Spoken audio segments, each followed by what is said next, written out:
Well, hello. In this session, we're going to talk about big data. We're going to get started talking about it at least, and we'll run into a couple more sessions probably. Okay, so first thing, big data. What is it? Okay, good question. Big data is basically everything that happens. Everyday activities, searches, YouTube uploads, things you were doing on your computer. Keep in mind, everything you do on your computer is recorded someplace. Okay?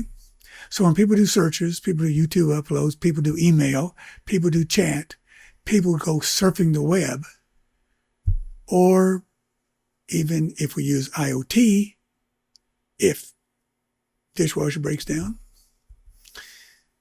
file transfers, in short, almost anything that you do on the internet is going to contribute to big data. Just keep that in mind. Everything's recorded. Okay?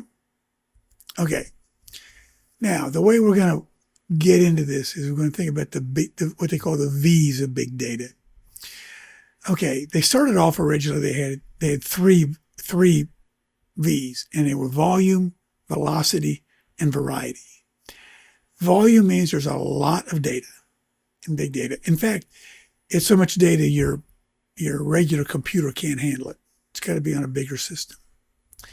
Velocity has to do with how fast the systems work to collect and analyze the data. And then variety has to do with different types of data. Okay? But we added a few more. There's that 6 of them. Veracity has to do with the legitimacy or the authentication of the data. Is the data valid? Value is when people started collecting all this data, they realized, hey, this data can be valuable. So there is some value to it. It's sold and traded all the time among the people that are doing big data projects. And viability, and that is how likely is this data to survive? What's this a livable case? Is it current? Is it old-fashioned? Whatever. The problem is you have to keep doing updates on your data. Keep it up to date. Okay. So here's how we explain it. The V's with big data help define how this type of information differs from other data. Big data is a large volume of information collected quickly with high velocity.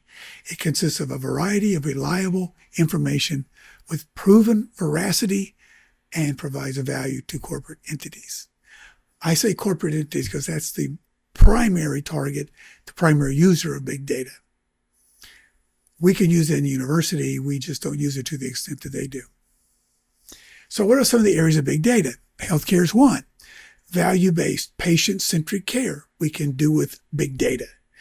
Reduction in fraud, waste, and abuse. Again, in healthcare, we can cut down on these things by using big data. Healthcare Internet of Things, IoT. Again, we talked about IoT before, and that's just one of the areas. Predictive analytics to improve outcomes. Predictive analytics. We use analysis to predict what's going to happen rather than talk about what happened after the fact. And real-time monitoring of patients. So all of these things become much more available with big data. Now, later on, I'm going to talk about big data as it interacts with AI. But right now, I'm just talking about big data itself. In business, internet market share, we can find out from big data. We can determine our call volume. We can predict equipment failure. We can predict replacement timetables. We can connect purchases to social media usage, improve call centers, and give value to customers through mailers based on shopping history. These are things that we would do in business using big data. Now, again, I'm going to talk about how it interacts with AI to make this a reality. Government and defense, enhanced network systems. Clearly, we have to have for government defense. Big data analytics allows for better defenses against cyber attacks.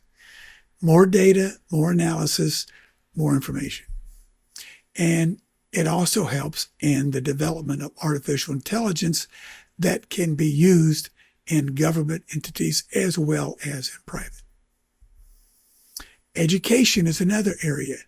We do distance learning, which we talked about as remote learning. We can shift to a learner-centered teaching where the teacher doesn't have to do what I'm doing right now, which is do a lecture. You can try to load some of this onto the students and have the students be the center of teaching rather than the instructor. The instructor becomes sort of a guide rather than some kind of a sage on the stage.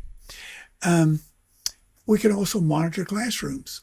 We can do this online very easily, but we can also do it in face-to-face classes.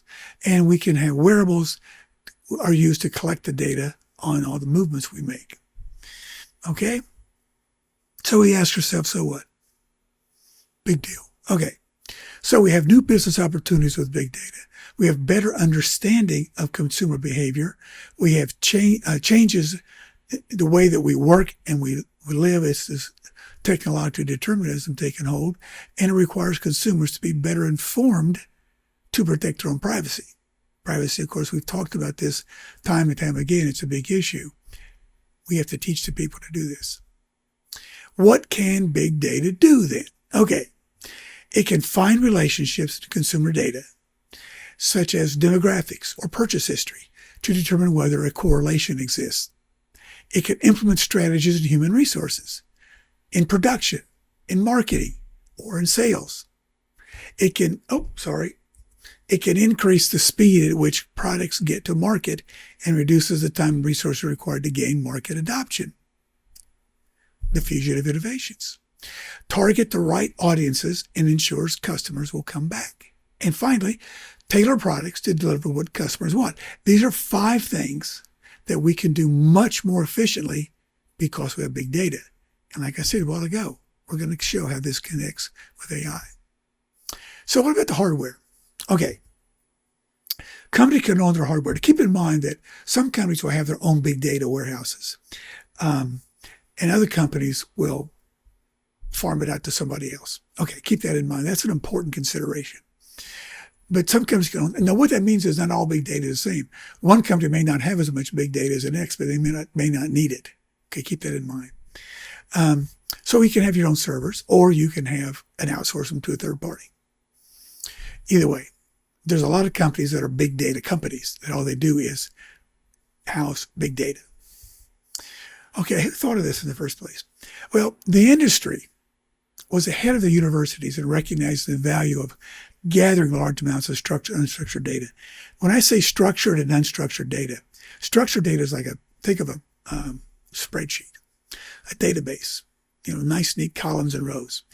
Unstructured data is data like what I'm talking about right now. I'm talking, or I'm using text. And anything between structured and unstructured, there's mixed structured and there's semi-structured and there's all kinds of things like that. But our point is simply that the data is in different formats, and that's the important thing. And all the data was in different formats. Okay? So the structured is relational databases. Unstructured would be like NoSQL. Okay. So cost of storing data. This is a really interesting fact. Cost of storing it became cheaper than deleting it. So people just kept saving it. Next thing you know, they say, hey, we got all this data. What can we do with it? Well, then becomes a field of data mining, where we can mine the data for what we can find in the data. Okay?